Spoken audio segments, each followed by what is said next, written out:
Hey everybody, it's been a while. Welcome to episode 89 of an ongoing series where we basically take the camera anywhere we want and we try to find secrets and new discoveries to some of our favorite games. So this week we're going to be doing something a little bit different. We're going to be covering multiple games from the classic Mega Man franchise. And naturally, if I'm going to do a Mega Man episode, I have to get the biggest Mega Man fan I can find on the internet, Ash Paulson from Game Explain. I really can't thank She Says enough for bringing me in as a guest on this episode. It's been a ton of fun working on this with him, and I'm just super honored to be here. But enough about me. The reason you're here, Mega Man fans, is to see what's hiding behind the curtain in some of our favorite classic Mega Man games. So without further ado, let's get started. So I wanted to start off strong with something that I found in Mega Man 4. Now, I checked every wall in Mega Man 1 through 7 to walk through any walls to see if there was anything on the other side of any of them. And throughout several years of games, I pretty much found nothing. That is, except for, of course, in Mega Man 4. In Toadman stage, in this between area, if you use the walk through walls code, you can go onto the other side to find a black room. Now, I wasn't just satisfied with falling down the hole and dying and just assuming that it had nothing there. So then what I grabbed after that was a multi-jump code, and by using the multi-jump I could feel around the room to find that there's something blocking the way that isn't a wall, because Mega Man can already walk through walls and doesn't even stay there consistently. You might notice that at some point Mega Man's able to move on to the other side, and if he was to move back to the left, that invisible barrier blocks him once again. All of which is completely unusual. It's very, very rare to find any false walls in any of the Mega Man games, so to find one, as well as finding this weird barrier inside of this unused room, is an incredibly rare find.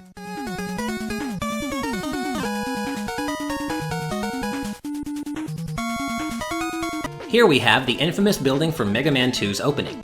In an interesting twist, the windows and side design on the building are on the sprite layer, revealing a complete structure that doesn't properly convey a panning camera shot without it.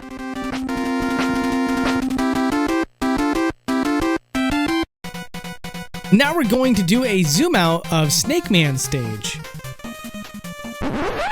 Yeah, alright, so probably a couple of you are asking yourselves right now, like, what is going on? Obviously, you can't do that with an NES game, and I'm letting you know right now, I got a dev build of Mega Man 2.5D, which is a really, really good fan game. They're also the ones that supplied the 2D animated intro, which was animated by Peter himself. Now anyways, Mega Man 2.5D is a co-op 2.5D Mega Man platformer, which means that all the stages are full 3D while the characters are 2D. So expect to find some cool discoveries mixed in with the original series.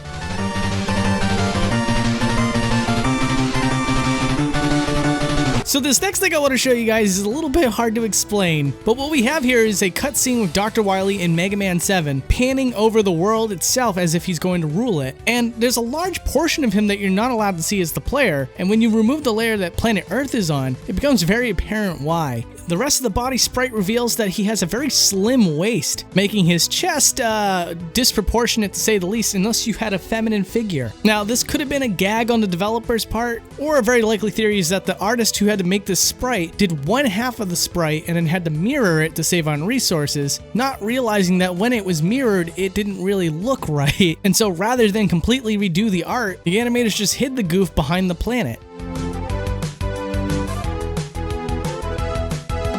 Now here's one I always wondered about as a kid. As it turns out, Drillman does exist underground when he's not present on screen, however, he doesn't track Mega Man's movement like you would think.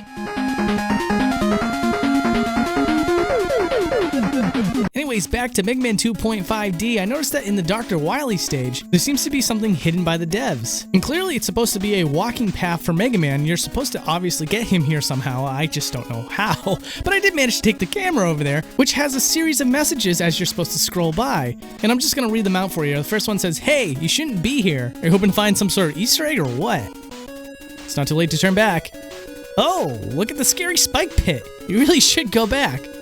Will you go back if I give you an energy pellet? Fine, I don't even care anymore. Welcome to the dev room. Please use the teleporter on the left to get yourself back to the entrance, or you can walk." And as you can see, there's statues representing all the developers' first names.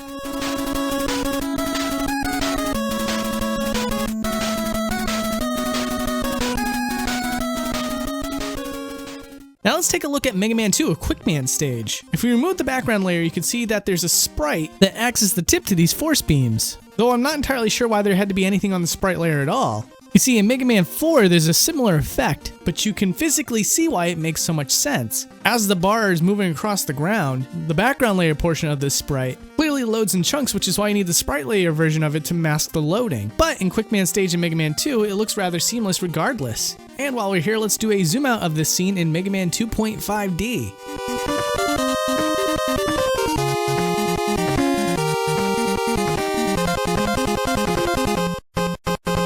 Here's an interesting find in Mega Man 7. There's an unused background element in Junkman Stage that exists beneath the normal background layer. It's never utilized in any way, and I can't help but speculate about its original purpose. And here's a little last-minute update to this. Upon closer inspection, yes, this background element is used. It's supposed to separate the background from the lava, and as it turns out, the reason why they had to do this is because you can see the bubble bursting over that layer. And so they created a whole nother layer so that the bubble could burst in front of it. In fact, here you can see that the regular background layer is using those graphics, but only in spots where the bubble doesn't burst, giving you a nice side-by-side comparison of why it's necessary.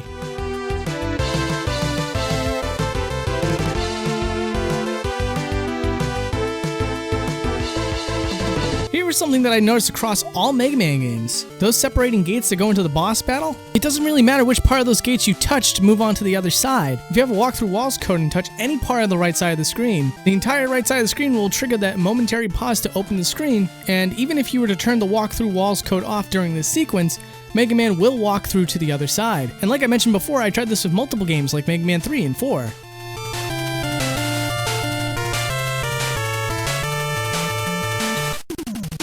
Yep, the Mecha Dragon is in Mega Man 2.5D, but there is a little bit of a twist to him. Towards the end of the battle, you end up climbing up a ladder to get on top of a tower, and during the sequence, the Mecha Dragon flies off screen. Now, if we were to follow him indefinitely, he will just keep going up, up, and up. That is until you take the camera off of him. For whatever reason, the second the camera is off of the dragon, it goes and performs its next function. But if we choose not to focus the camera on Mega Man and instead look around the map for something else, we can find where the Mecha Dragon is stored, which is high above the starting area of the level.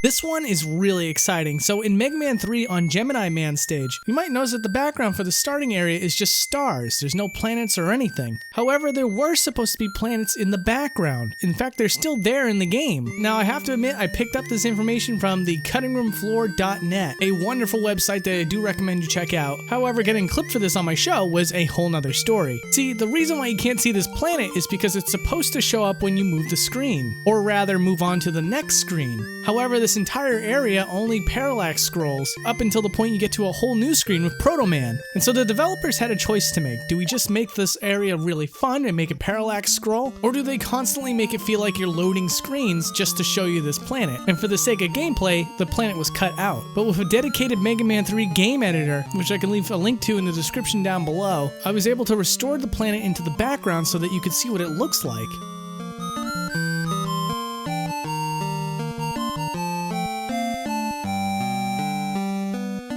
Now here's a zoom out of Shadow Man stage in Mega Man 2.5D. You might notice that there's a lot of bends to this map. That's because what they do in this game is they bend the character around certain corners so that they can really emphasize the 3D effect of the 2.5D.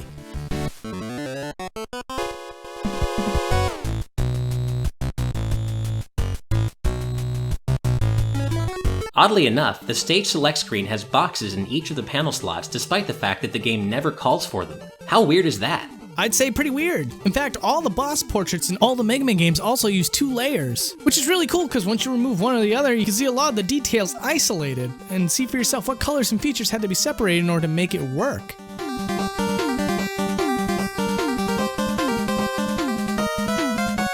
Another awesome consistency that you'll find between all games on the NES is that large enemy sprites have 2 layers to almost all of them. The background layer sprite is dedicated to non-moving parts on the sprite, whereas the sprite layer is dedicated to anything that does move on the sprite. So switching on and off on all the layers for all these giant sprites can be a lot of fun. And in some cases, you can see details of the background layer portion that you would not be able to normally see even if you defeated the enemy.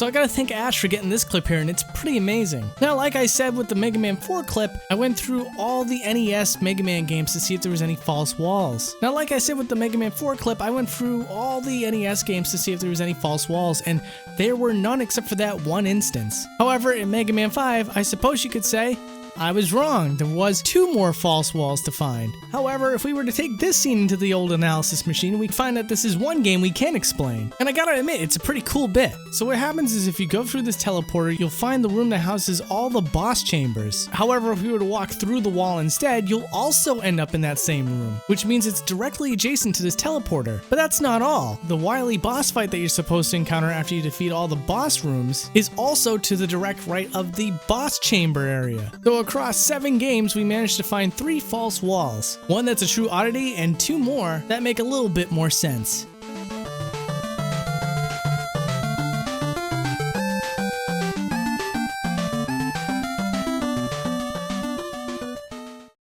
So first of all, a huge thank you to Screwbit Games for contacting me and offering the dev build of the game, which allowed me to use the camera for your very fantastic Mega Man fan game. Guys, I'm going to leave a link to the Mega Man 2.5D download in the video description down below. Not endorsed in any sort of way, I just think it's one of the best fan games I've ever played. And to fans who've been keeping up with me, expect a more consistent upload schedule here on out, of course. It's usually what I strive for on this channel. And if you want to help me and the show get back on track after that necessary break that I had to take, you could either share this video with a friend, or if you're more of a loner, you can check out the series playlist. At this point, I have 89 episodes you should definitely check out. There couldn't possibly be a chance that there isn't at least one more game that you're totally interested in somewhere on that list. So if you watched a couple more episodes, it helps me out immensely. Also, super huge thank you to Ash Paulson from Game Explain. He is the very first guest on Boundary Break to help me collect footage on top of lending his voice for the show. And thank you for watching. If you like this video, make sure to follow Game Explain on Facebook and Twitter at Game Explain, and make sure to subscribe to Game Explain for more on Mega Man and other things gaming as well. Until next time,